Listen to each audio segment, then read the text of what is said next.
Hey, this is a quick tutorial to show my workflow for meshes from Blender to ZBrush, and this is mainly aimed for Unreal 5 workflow, which means that this mesh will be the final mesh where I won't be using any high to low poly workflow. So a couple of important things is that I will UV this in Blender so that the UVs will get out of the way, like they will be, handled from the beginning. And on top of these UVs, I will sculpt the high poly details in ZBrush. And so that way we don't have to deal with UVing a really high poly mesh. So I have this basic modeling, and after that, first thing I do is that I grab the edges that I want to stay sharp and hit Ctrl E and mark sharp. This is important to do because we won't be dynameshing or remeshing this in ZBrush or any other program because we want to keep the UVs. So we will only be subdividing this mesh to keep the UVs intact. But subdividing anything in ZBrush will just, it's basically smooth subdivision, so it will just smooth everything out. So select the edges that you want with Alt-click in Blender, and then just hit mark sharp. These blue lines indicate that. After that, I will just do a quick UV unwrap. So these red lines indicate my seams. So I've selected these, for example, and cut from half. Ctrl E again and mark seam. So this is my UVs. And after that, I want even quads. Because normally when I model this, for example, this whole middle section was just, one face. But I need some even quads for this because I will be subdividing this.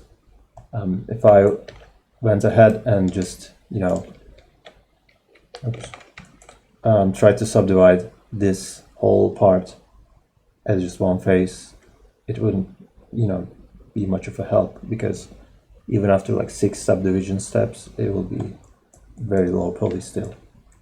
So the whole mesh should be even quads all around, so that each subdivision affects each part of the mesh, somewhat similarly. But there are some areas like this whole bottom part, which was basically like just the bottom of the cylinder, top and the bottom of the cylinder. I couldn't really find the best way to go about it. I couldn't find a way to create even quads for that.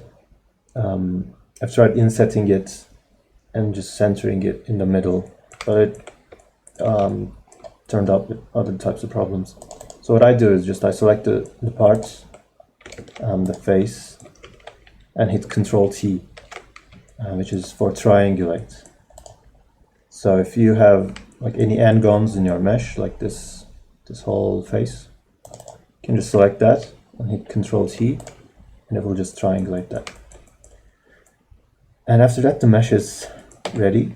If you've done your unwrap, your sharp, your seams and your sharp edges, what you got to do is go to modifiers and add an edge split modifier. And by default, it will come like this, but we don't need this. We only need the sharp edge splitting. So what this basically does is each edge that you mark sharp, this modifier will split it. So it like unveld it, which will come handy in just a sec in ZBrush. So after this is done, I'll export it as a FBX, limit to selected, or else it will just export your whole scene. Just export this out, like so. And also make sure that you have, this is on by default, but just you should make sure that under geometry or apply modifier check is checked. so that the edge split is applied. And after this, we're done in Blender. I'll just go and import our FBX here. So this is what we get. First things first, I'm going to do polygroups, auto groups. And this is very useful because this happens because we had the edge split. So basically each of these are just, separate pieces now. So this is great to create these groups. So thanks to these groups, we can now go to geometry, crease, and crease PG, which is polygroup border. So when I hit that, maybe in the recording it's not that clear, but when you do crease PG, each border of these polygroups are set as creases. And this is what, these creases are what will prevent this whole mesh from being like, these sharp edges to stay intact. So after doing that, I no longer need this mesh to be all split up. So I'll just go to geometry again, modify topology, and weld points, which will just weld or merge these edges together. So if I do auto groups again, it's all one polygroup, and that's because everything is just welded together. So I don't have split edges, I don't have the polygroups, but I have the creases. And that was the whole reason why we did the mark sharp and the edge split and the whole thing, just to get those edges, the creases. So now, as you can see, if I hit Control D to subdivide, it is subdividing, and I'm getting rid of that faceting effect, but I'm keeping my sharp edges. As you can see, this is subdivided. I have 280,000 and now 1 million polygons in here. And I have my sharp edges. And what's even better is I have my UVs.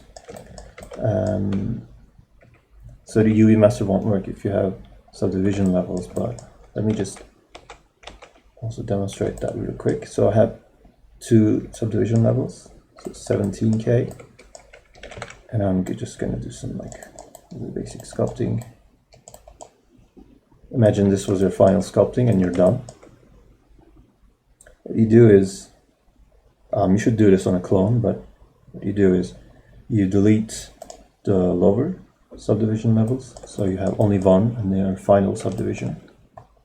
You go to UV master. You're not going to unwrap anything. You hit flatten, and you have your UVs as well. This will probably be really slow to flatten it because it's going to be like a 1 million polygon mesh. But even before that, what I would do is, after I'm done with the sculpting, I would go to decimation master and I'd make sure you check the keep UVs and then pre-process and decimate. So that you have a decimated, triangulated mesh as low as you can go without losing any details. And now that nanite is a thing, we don't really need to go that low. For example, you go to like 100K while keeping all your high poly details. That's what I usually go down to. And then you come back.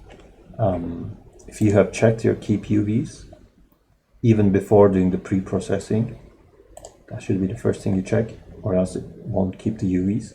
Then you go back to UV master, and if you flatten, you will just have your UVs, have your high poly details, have a decimated, somewhat lighter mesh, and yeah, that's all. After that, I just take it to Blender to optimize the UVs a little bit, like pack it and stuff, and then you can go straight to texturing. That's all.